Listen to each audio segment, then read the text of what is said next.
By car on the motorway, the journey between Vilnius and Minsk takes a couple of hours.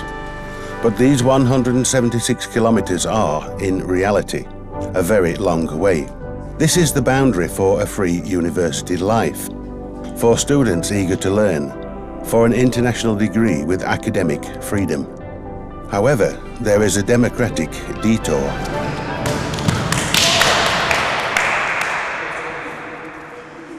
A lot of teachers have academic freedom here, which they don't really experience in Belarus. Over here, you have to develop yourself first in order to, to succeed in the classes. So it's a different kind of education, definitely. You know what to expect from this country, and I believe that in some years there will be changes, and maybe I could bring these changes personally. Maybe little changes, but maybe.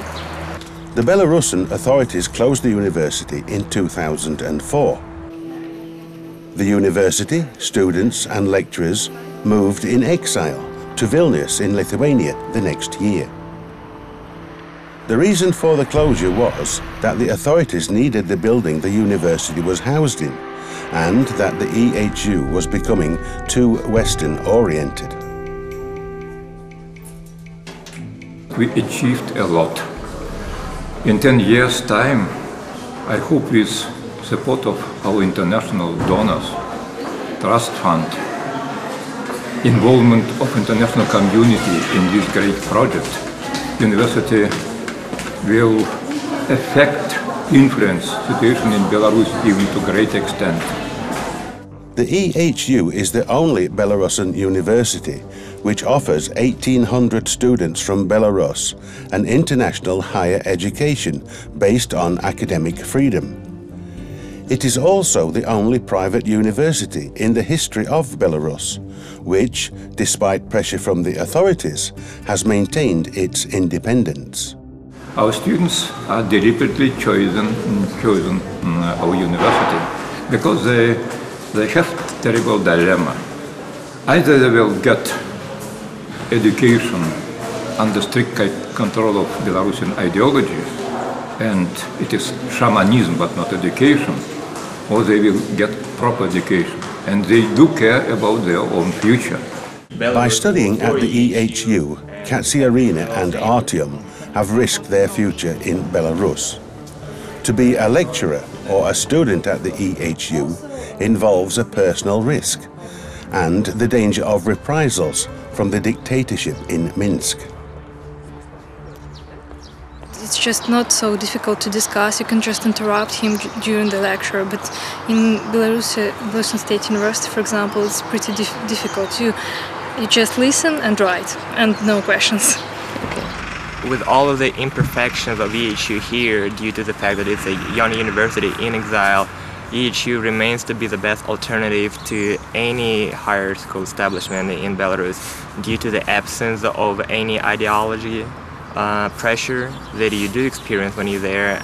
Today, the European Union, the Nordic Council of Ministers, 13 European governments, the USA and several funds are the main benefactors of the EHU. To raise money for the university and students, the EHU Trust Fund was established in 2008 on the initiative of the European Union Commission. The Nordic Council of Ministers administers this fund and ensures that it shall be transparent and effective to give money to the EHU. The goal is that one day the university can return to a Belarus which respects the principles of academic freedom, and that all those educated at the EHU can contribute to the development of their own country.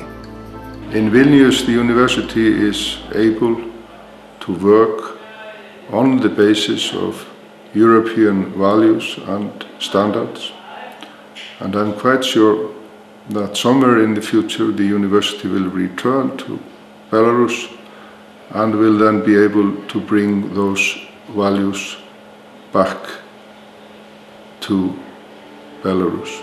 For many democratic states outside Belarus, it is unacceptable to have a university in exile in Europe and in the world. Because this is a reality, the university needs all the support it can get Through its work, the university contributes to the development of democracy in the region, at the same time as it creates the conditions for the democratic development of Belarus. Basically, it's all about supporting democracy, human rights, rule of law on the European continent.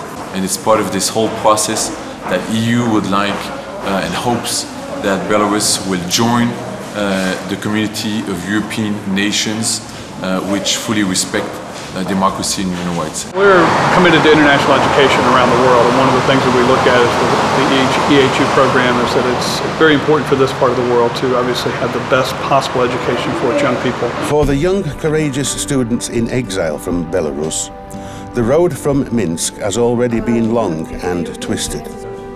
Only time will show how long the way home will be. With their degrees from the EHU in their luggage, they are an important part of the democratic future of Belarus.